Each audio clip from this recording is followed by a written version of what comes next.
नमस्कार, जोहार। आप देख रहे हैं न्यूज़ 18 बिहार झारखंड और मैं हूं आपके साथ लक्ष्मी। देखिए, बड़ी खबर मिल रही है रांची से, जहां जेएसएससी परीक्षा 2024 में पेपर लीक मामले से जुड़े हुए एक मुख्य आरोपी को गिरफ्तार कर लिया गया है। बताया जा रहा है कि उत्तर प्रदेश से गिरफ्तारी हुई है। झारखंड पुलिस की इनपुट पर उत्तर प्रदेश पुलिस ने आरोपी विनय शाह को गिरफ्तार कर लिया है। आरोपी विनय शाह गोरखपुर इलाके का रहने वाला है और इसे पूरे मामले में अहम कड़ी माना जा रहा है। आरोपी विनय शाह रेलवे में इंजीनियर के पद पर तैनात है और उसकी गिरफ्तारी का वारंट पहले ही यूपी पुलिस को दिया गया था। बता दें कि जेएसएससी परीक्षा 2024 में शामिल होने वाले 24 अभ्यर्थियों को नेपाल ले जाया गया था, जहां सभी को प्रश्न पत्र रटवाया गया था। अभ्यर्थियों के नेपाल ट्रिप मामले में विनय शाह एक अहम कड़ी था। अब देखिए, पूछताछ के बाद झारखंड पुलिस की एसआईटी को अहम सुराग मिलने की संभावना जताई जा रही है।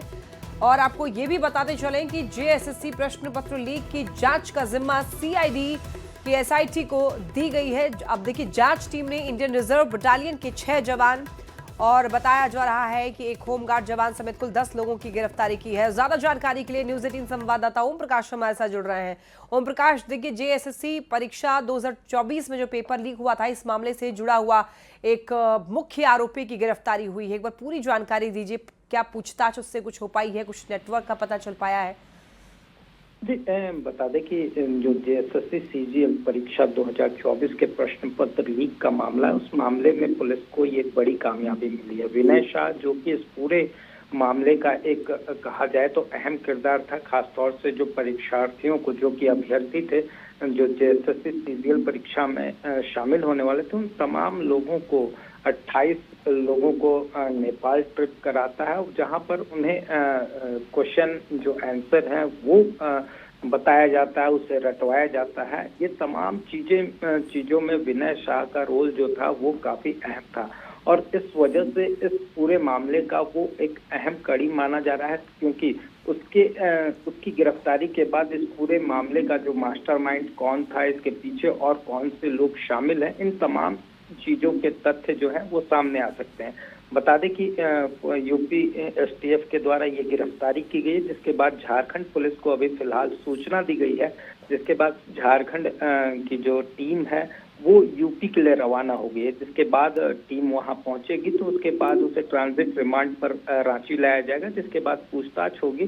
तो ये तमाम सवाल जो रहेंगे वो एसआईटी की टीम के द्वारा उससे पूछे जा सकते हैं और उससे कोई अहम जो जानकारियां हैं वो मिलेगी, ताकि इस पूरे मामले में जो नए किरदार हैं, जो नए लोग हैं, उन तमाम लोगों के खिलाफ शिकंजा कसा जा सके। अब तक इस पूरे मामले में कई लोगों को गिरफ्तार किया गया, जिसमें कि होमगार्ड के जवान के साथ साथ कहा जाए तो जो पुलिस के जवान हैं वो भी शामिल हैं, आईआरबी के जवान भी शामिल हैं। तो अब जिस तरह से इस पूरे नेक्सस का भांडाफोड़ धीरे धीरे हो रहा है, उसमें विनय शाह का अहम किरदार था और उसकी गिरफ्तारी के बाद एक कहा जा सकता है इस पूरे मामले में नया मोड़ भी सामने आ सकता है। जी बिल्कुल, और ये कह सकते हैं कि एसआईटी के लिए एक बड़ी सफलता होगी। बहुत धन्यवाद आपका इन तमाम जानकारियों के लिए, ओम प्रकाश। खबर गिरिडीह से मिल रही है, जहां जमुआ थाना क्षेत्र के कारोडी धरचांची में जमीन विवाद ने अचानक हिंसक रूप ले लिया। देखिए, विवादित भूमि पर घेराबंदी को लेकर पहुंचे एक पक्ष और इसका विरोध कर रहे थे। दूसरे पक्ष के समर्थकों के बीच में झड़प इतनी ज्यादा बढ़ गई कि दबंगों ने हवाई फायरिंग कर दी। फायरिंग की आवाज से इलाके में अफरा तफरी मच गई। सूचना मिलते ही एसडीपीओ और जमुआ थाना पुलिस भारी बल के साथ मौके पर पहुंची और दोनों पक्षों को समझाते हुए तनाव को शांत करने की कोशिश की।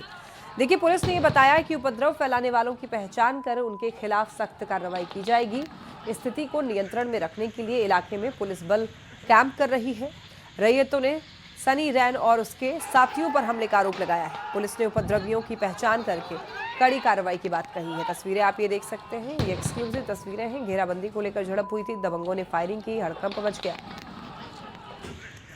स्टेशन है, अपना काम करेगी। ज़मीन का मामला है तो हम लोग को सूचना मिलता है तो सबसे पहला काम रहता है शांति व्यवस्था कायम करना। अगर वैसी बात हम लोग को पूर्व सूचना मिलता है तो 126 बीएनएस की कार्रवाई हम लोग कर देते हैं। ठीक है, उसके बाद अगर मान लीजिए एहतियात के तौर पर हम लोग उसका पेट्रोलिंग करते रहते हैं कि शांति व्यवस्था नहीं बिगड़े। भूमि संबंधी मामला है तो ये सिविल का मामला है, तो लोगों को मैंने और थाना स्तर से भी सलाह दिया जाता है कि भैया आप लोग जिसका पेपर है आप लोग उससे वेरीफाई करवाइए, काम कराइए। हम लोगों को कोई आपत्ति नहीं, हम लोग अनावश्यक रोक भी नहीं सकते हैं किसी को और अनावश्यक करवा ही नहीं सकते। और ज्यादा जानकारी के लिए न्यूज़ 18 संवाददाता एजाज अहमद हमारे साथ जुड़ गए हैं। एजाज, फिलहाल अभी क्या स्थिति देखने को मिल रही है, क्या स्थिति नियंत्रण में है और यहाँ पुलिस बल कैंप कर रही है? जी, अभी स्थिति पुलिस ने पूरी तरह नियंत्रण में कर लिया है। आपको बता दें कि जमुआ थाना क्षेत्र के कारोडी के पास का ये मामला, जहां पे जमीन विवाद का मामला दो पक्षों के बीच शुरू हुई बहसबाजी से और हाथापाई में हुई। और इस दौरान यहां तक कि बताया गया है कि कुछ दबंगों के द्वारा हवाई फायरिंग भी की गई, जिसके बाद सूचना पाकर जमुआ थाना की पुलिस और एसडीपीओ राजेंद्र प्रसाद दल बल के साथ पहुंचे और स्थिति को पूरी तरह से नियंत्रण में कर लिया है।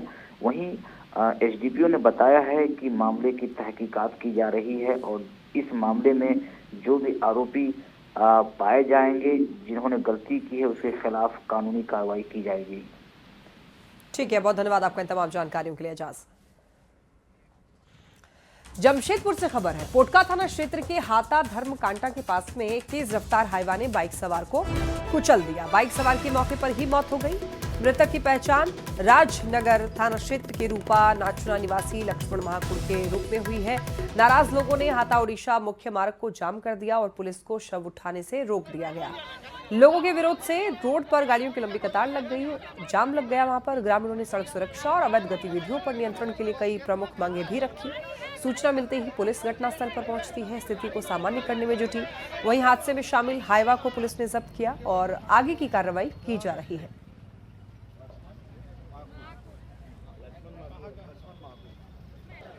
आक्रोश है क्योंकि आए दिन यहाँ पर सड़क हादसा जो होती रहती है, जाने भी जाती है। आज उसी के तहत देख सकते हैं कि आज स्पॉट डेथ हो गई। अनियंत्रित होकर के हाईवा गाड़ी जो है माने इस तरह से कुचल करके लेके चले गई जैसे माने कीड़ों मकोड़ों को रौंदा जाता है उस तरह से। आए दिन हमारे जो गाड़ी ओवरलोडिंग चलता है या आरटीओ सोए हुए रहने के कारण, ध्यान नहीं देने के कारण आए दिन सड़क दुर्घटना होता है और कई लोगों का जान भी जाता है, जिसमें आज एक व्यक्ति का जान चला गया है। इसमें प्रशासन को कारी निर्देश देते हुए और रोड रास्ता को ध्यान देना चाहिए और लोडिंग ओवरलोडिंग ये सब को भी ध्यान देना चाहिए। झारखंड में विपक्षी दल बीजेपी ने शिक्षा विभाग में 75 करोड़ के घोटाले का बड़ा आरोप लगाया है। बच्चों के आधार कार्ड अपडेट के नाम पर हुए इस स्कैम में फर्जी वसूली, फर्जी एजेंसी और सरकारी संरक्षण तक की बात बीजेपी ने कही है। अब देखिए, बीजेपी ने झारखंड सरकार पर शिक्षा विभाग में 75 करोड़ के घोटाले का गंभीर आरोप लगाया है। 2023 के टेंडर से पूरा खेल शुरू होने का दावा किया गया है। बीजेपी प्रवक्ता अजय शाह ने एमकेएस कंपनी पर आधार कार्ड का काम जो है वो अवैध रूप से करवाने का भी आरोप लगाया है और पूरे रैकेट की ईडी और मनी लॉन्ड्रिंग एंगल से जांच कराने की मांग की। यानी कि कहा गया है कि ईडी और मनी लॉन्ड्रिंग इस पूरे मामले को जांच करे तो इसका जो सच है वो सामने आएगा।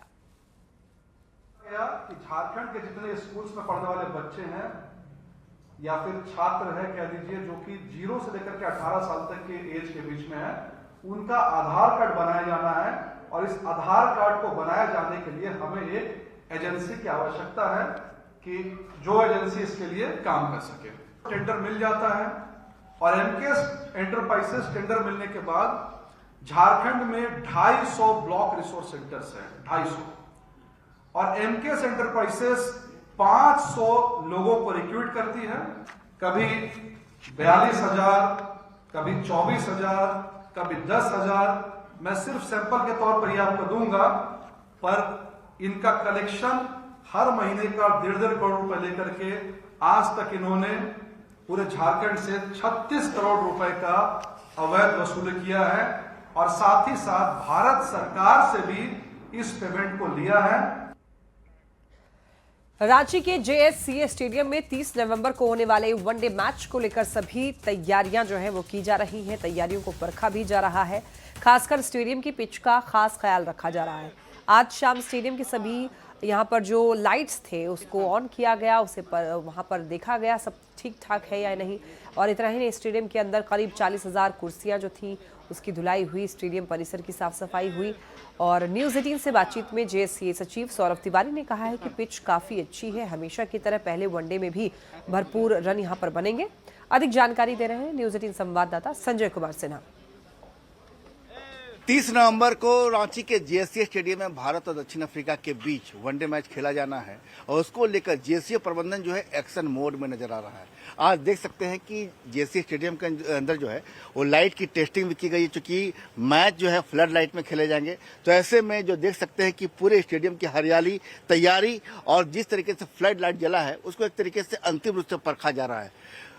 कुल क्षमता जो बता दें आपको कि स्टेडियम की जो है तकरीबन 40,000 के आसपास है और तमाम लोग जो है इस मैच को लेकर बेहद उत्साहित हैं। लोगों ने ऐलान कर दिया है कि ऑनलाइन जो टिकट है वो 21 से और ऑफलाइन जो है 25 से। ऑनलाइन तो एक बुकिंग होती है ना, तो पहले एक बीसीसीआई का रूल्स भी है कि पहले आपको ऑनलाइन टिकट को ओपन करना है, उसके बाद ऑफलाइन टिकट को आप ओपन करेंगे।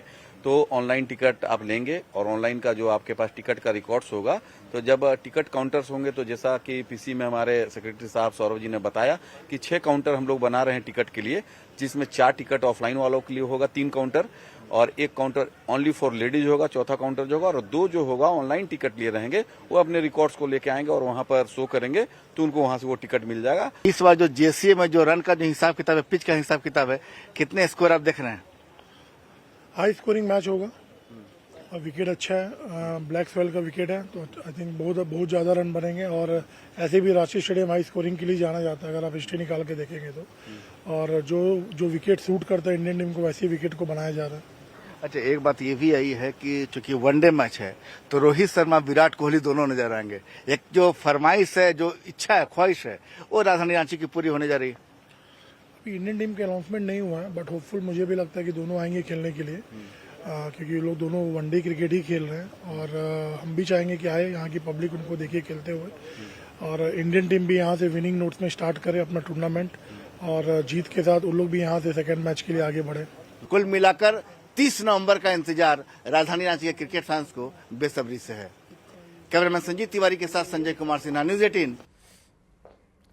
झारखंड में टीचर नीड असेसमेंट की परीक्षा संपन्न हो गई है। असेसमेंट के दूसरे चरण की परीक्षा खत्म हुई। कुल 1,05,994 शिक्षकों ने परीक्षा दी। तीसरे दिन 36,572 शिक्षक इसमें शामिल हुए और दूसरे चरण में गिरिडीह से 2,927 शिक्षकों ने परीक्षा दी। दोनों चरण में बोकारो से सबसे अधिक 5,333 शिक्षक इसमें शामिल हुए हैं।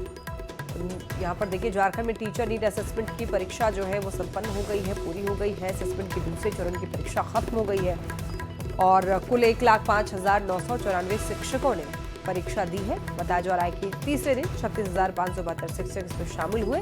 दूसरे चरण में गिरिडीह से 2,927 शिक्षकों ने परीक्षा दी और वहीं बोकारो में दोनों चरणों में सबसे अधिक 5,333 शिक्षक शामिल हुए। बात गुमला की करते हैं। गुमला में देखिए, झारखंड सरकार की आपकी योजना आपकी सरकार आपके द्वार कार्यक्रम के लिए शिविर का आयोजन किया जा रहा है। 21 नवंबर से लेकर 25 दिसंबर तक सभी प्रखंड और नगर परिषद क्षेत्र में शिविर लगाया जाएगा। डीसी की अध्यक्षता में जिले के अधिकारियों के साथ समीक्षा बैठक की गई, जिसमें योजनाओं की मॉनिटरिंग के साथ ही फीडबैक लेने और समस्याओं के समाधान के भी निर्देश दिए गए हैं। झारखंड सरकार की महत्वाकांक्षी योजना आपकी सरकार आपके द्वार का शुभारंभ कल से बोकारो में होने जा रहा है। इसको लेकर जिला प्रशासन ने सभी तैयारियां पूरी कर ली है। कार्यक्रम जो है वो 21 नवंबर से लेकर 15 दिसंबर तक चलेगा और जिले के सभी प्रखंडों और नगर निकाय क्षेत्र के वार्डों में ये आयोजित किया जाएगा। 14 स्थानों से पर इस कार्यक्रम की शुरुआत होगी। आपकी योजना आपकी सरकार आपके द्वार। इस पूरे जिले में 213 स्थानों पर हम ये कार्यक्रम करने जा रहे हैं और इस कार्यक्रम के तहत आम जनता को जो कठिनाइयाँ होती हैं, जो सर्विसेज प्राप्त करने होते हैं, उसमें सभी जिला प्रशासन के सभी लोग मिलकर एक साथ, पुलिस प्रशासन के लोग मिलकर सब एक साथ हम लोग वहाँ जमा होंगे, एकत्र होंगे, हमारे प्रतिनिधि रहेंगे और वहीं ऑन द स्पॉट उसका निपटारा करेंगे। योजना आपकी सरकार आपके द्वार कल से जो है सभी अलग अलग प्रखंड में अलग अलग जगह पर जो है उसका आयोजन किया जाएगा और ये लगभग काफ़ी विस्तृत प्रोग्राम है जो कि 15 दिसंबर तक चलेगा।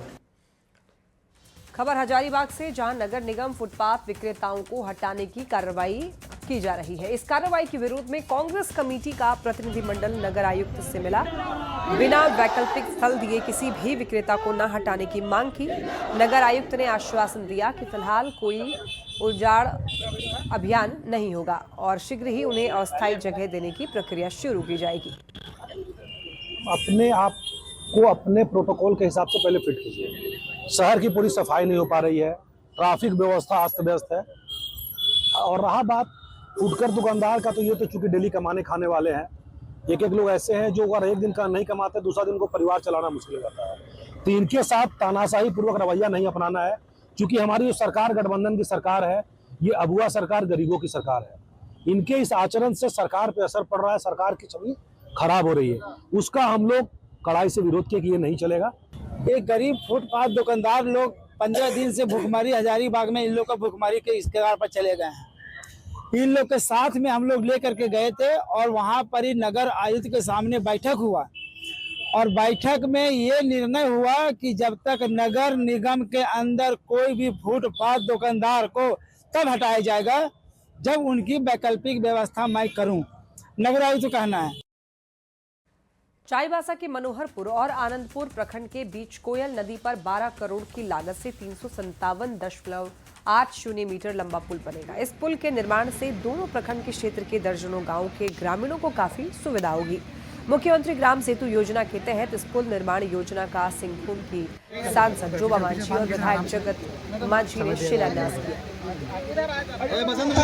राज्य सरकार को मैं धन्यवाद करती हूँ, उन्होंने यह स्वीकार किया और इससे प्रस्ताव को पास किया और आज जनता का बीच हम लोग शिलान्यास करते हैं। आने वाला समय पे हम लोग आप सबों को समर्पित भी करेंगे। यहाँ रुक रहे एक छोटे से ब्रेक के लिए जल्द लौटेंगे।